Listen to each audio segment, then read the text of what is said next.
Welcome to the Birth Abroad podcast. My name is Megan Jennings, and I'm honored to host mothers who have come here to share their overseas childbirth stories. From fertility journeys to postpartum and beyond, this podcast is meant to hold space for women all over the world to share their unique experiences with the challenge of becoming a mother away from one's home country. Let's get in today's episode.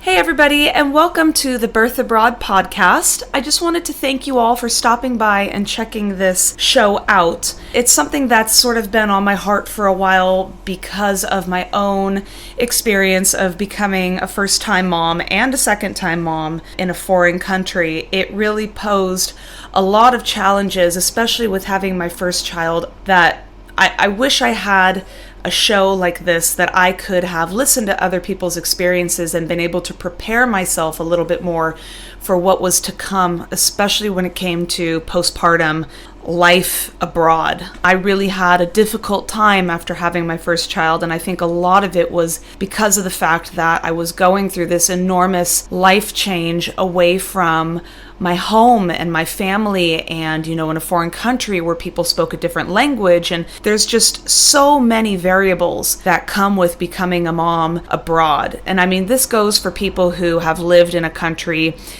for decades or, freshly moved, or perhaps, you're even on vacation and you accidentally go into labor early. There's so many circumstances that revolve around becoming parents abroad.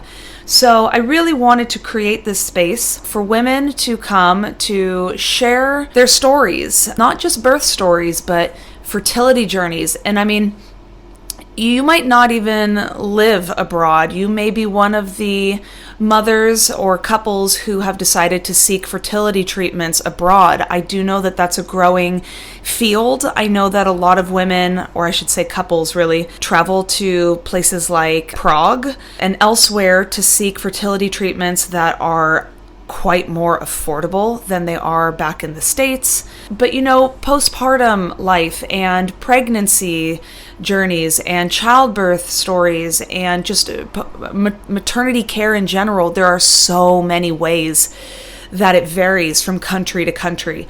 And just speaking from my own experience, obviously I'm an English speaker, and so every time I've gotten pregnant, I've joined due date groups on Facebook that are English speaking, and the vast majority of these groups are populated by women who live in the US, and then maybe secondarily by Canadians.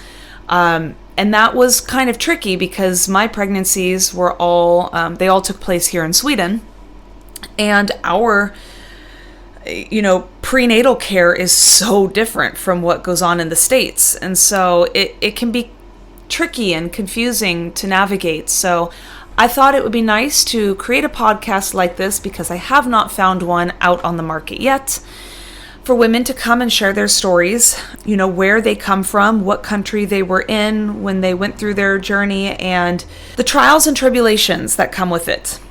So that is my little intro, and without further ado, I would welcome you to check out the episodes we have lined up.